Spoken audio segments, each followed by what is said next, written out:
Star Wars, The Acolyte, episode 4 review. Let's lock in. I had to watch the episode 2 times. I watched it last night. Then, I kind of scoured the internet, Reddit, Instagram, as I've been doing lately. Then I watched it again today with a little bit more intent, just based off not necessarily what the internet was going on, but seeing if the internet was picking up on different things than I was picking up on. Because I've come to realize that, especially with this new Star Wars, it's definitely about the dialogue more than the visuals. Unless you're talking about, 7, 8, 9 movies, because those are definitely for the visuals.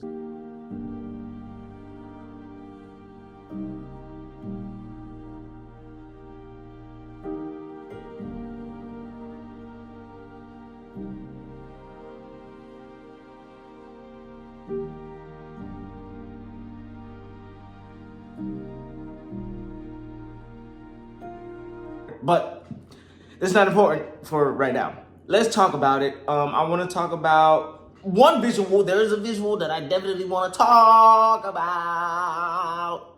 I want to talk about them putting my boy Plo Koon in there. How do you know Master Plo anyway? He's one of my oldest friends. It was Master Plo Koon who found me and brought me to the temple where I belonged. Now he's lost, so I thought maybe I could find him. We saw him. It was quick. I don't know if he's going to have lines later in the show or, he's going to get involved in the action. But it was really cool to see live action Plo Koon. And was that Ki-Adi-Mundi? I don't know. What about the droid attack on the Wookiees? Y'all let me know. But as far as, the dialogue goes, I feel like this episode was kind of trying to tell us who the Sith person was. And, the internet is speculating that it's the guy. I don't know his name. Kemir. I don't know how to say it. Who cares how to say it? The guy. But we're not talking about the guy from Spy Kids. We're talking about this guy. I'm the guy! Stop saying you're the guy. We all know that you're not the guy. He's not the guy.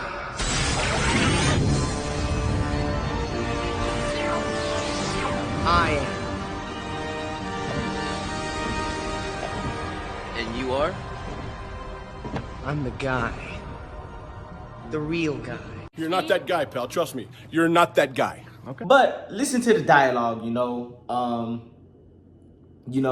May asks him, hey, you been in this forest and bounty hunters don't even go in this forest? He was like, yeah, I did, to find the Wookiee, right? And how do we find the Wookiee? Sliced, right? That's something important. She asks, have you ever seen the master's face? No, I haven't seen his face. I mean, if it is him, you truly don't ever see your own face. You only see a reflection of it, so who knows? And then she was like, did you make a deal? And he was like, I did not. Or something like that. And then she was like, I don't want to be pledged to your master. And I think that her saying your master was not a slip up in the tongue. It was definitely written intentionally and it was, performed intentionally.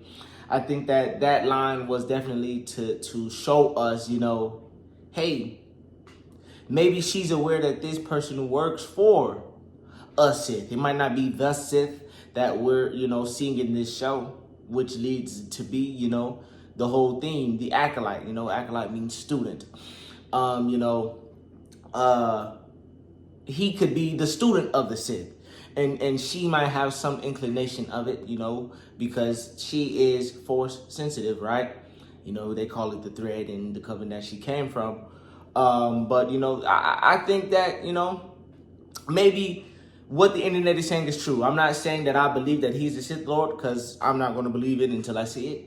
Because I was wrong about my predictions in Rings of Power last year or 2 years ago, whenever that came out. And I was on here talking trash and I was absolutely wrong. So I'm not going to say that I believe or, whatever, but I can understand why the people are saying that this time around. So, who knows? Now, some more evidence, again, focusing on this now, we focus on the visuals. Something that stood out to me in the episode was the way that the Sith came up to Osha and was like inspecting her as if he was, really, really intrigued about her before he flung her away. That's kind of how Kimir, whatever his name is, looked at Osha when she came to see him in the shop. So now I will say that, based on that one interaction, hey, like I said, I can understand why the internet is saying that. Now, as far as the dialogue goes, let's go to Master Soul, who, I've been big upping. I saw that that actor, I don't know his actor name, his real name, but, I saw that he learned English for this role, and shout out to him. But let's talk about what he said. He said that we're both going to face our past. So why would he say we're both going to face our past? Did he know that something else happened rather than, May starting the fire and, there being how the family got destroyed? I'm interested to see what's going to happen with that. Shout out to Miss Osha. Good Amanda Listenberg. She, she's feeling things through the Force again, which I think is significant, especially since in the first episode when she was on the prisoner ship and she tried to reach out to the Force and it did not respond to her. So the fact that she's getting that feeling back, maybe, this was more like her sign, hey, the Force, the thread, it's brung you back into this circle. It's brung you back into this loop. So, do your thing, do your stuff. Get down on it. And I told y'all that I felt like that dude Yord was like a rule follower guy. Because, Jedi protocol, you need to give me the blaster on the mission. I told y'all that dude was a rule follower. However, I will say it's a little bit interesting how these, High Republic Jedi, Old Republic Jedi, I don't really know the era. I'm still a little bit confused about that. But it's interesting how, attachment is a little bit more allowed in this era of Jedi, That man was talking about, he was concerned for her safety, he's known her since they were younglings, and, I think that's very telling, even Jackie, the alien Padawan girl, she has developed some kind of attachment to Osha. So, I think, the role of attachment in the, in the life of a Jedi is going to play a major role in the rest of this story. I really dislike the green lady. I wouldn't say I dislike her, but she's giving Yoda in prequels because for some reason these Jedi folks cannot ever sense what's going on with the dark side. It's elusive, it evades me. Bro, just meditate harder. But they're mentioning the High Council, so hopefully we get to see Yoda. I'm already kind of anticipating to see Yoda, especially since we just saw Plo Koon. But, bring it to me, give it to me. Now, can I drop a head top on y'all? My speculation, my prediction, I think that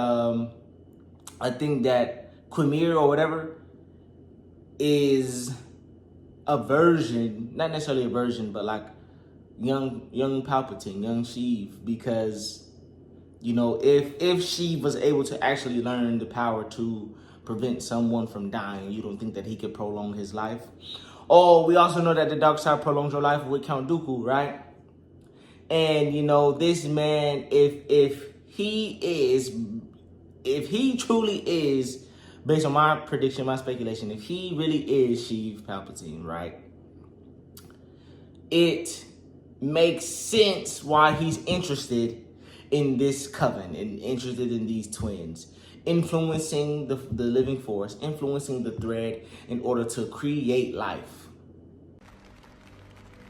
Did you ever hear the tragedy of Darth Plagueis the Wise?